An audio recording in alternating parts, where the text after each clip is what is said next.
आता नवोदयचा आजचा जो विषय आहे तो नफा आणि नफा व तोटा.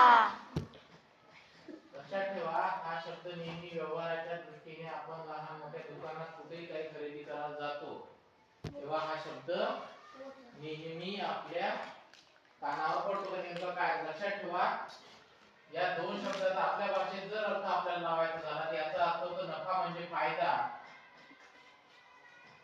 आणि तोटा म्हणजे नुकसान. आणि हे दोन्ही शब्द तुम्ही जे काही व्यवहार करता, व्यवहार म्हणजे काय, खरेदी करणं एवढा व्यवहार नाही, काही पण कोणत्या व्यवहारात असो, नाही माझं नुकसान झालं यार, एवढं व्हायला पाहिजे होतं, यावर्षी पाऊस पडला नाही तर शेतीचं नुकसान झालं. नुकसान म्हणजे एक प्रकारे तोटाच असते, नुसतं व्यवहारात नाही तर सगळ्याच प्रकारे. जो कोणी दुसऱ्याच्या घरी कोणाच्या घरी दुकान आहे, एखाद्याने माल विकत आणला, तो माल वेळेवर खपला नाही, फॉर एक्झाम्पल तुम्ही काही घेऊन आले, एखाद्या वस्तूचा व्यवहार करत तुम्ही गुळ विकत आणला दुकानामध्ये आणि तो गुळ महिनाभर खपला नाही, आहे की नाही, त्याचे अचानक भाव कमी झाले किंवा वेळेवर न खपल्यामुळे त्याला उन्हाने खाल्लं, माशा लागल्या, आहे की नाही, मुंग्या लागल्या, खराब झाला तो, त्याचा वास आला 1-2 महिने 3 महिने आणि तो पूर्ण गुळ तुम्हाला फेकून द्यावा लागला.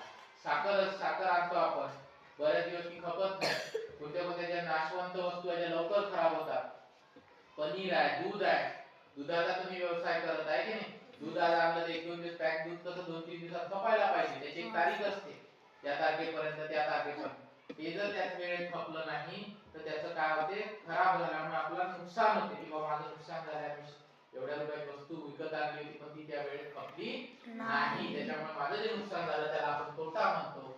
आणि त्या खपल्यानंतर तुम्हाला जो काही नफा मिळेल, जो काही फायदा होईल त्याला आपण नफा म्हणू आपल्या भाषेत.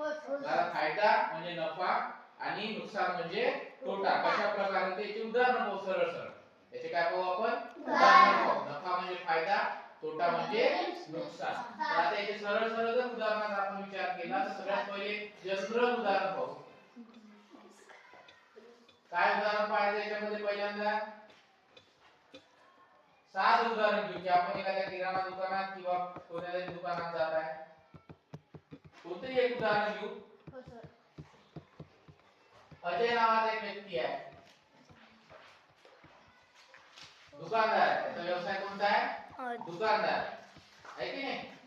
मग अजयने काय केलं, मोठ्या मार्केटमधून अजयने मार्केटमधून, हा कोणा व्यापारी आहे छोटा, याचं दुकान आहे, किराणा दुकान आहे, तो मोठ्या दुकानात मोठ्या मार्केटमधून विकत असताना गावात काहीतरी वस्तू विकतो त्याच्या दुकानात. अजयने काय करू, मार्केटमधून 10 रुपये दराने 10 रुपये दराने काय केलं, 10 रुपये दराने 500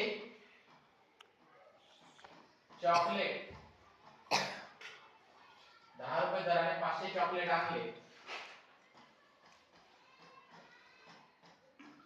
व ते त्याने